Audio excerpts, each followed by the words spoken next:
Sa first quarter ulat ng Bayan Pre-Election Preferences Survey ng Pulse Asia para sa eleksyon 2025, 16 na senatorial candidates ang may statistical chance na manalo kung ginawa ang eleksyon noong panahong ginawa ang survey.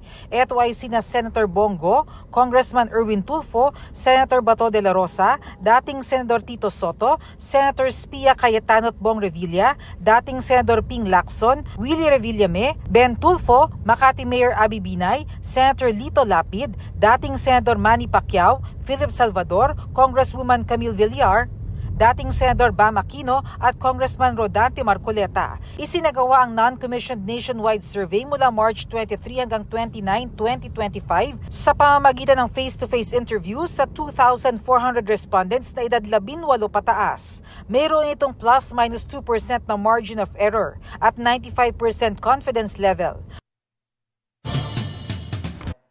Huwag magpahuli sa mga balitang dapat niyong malaman.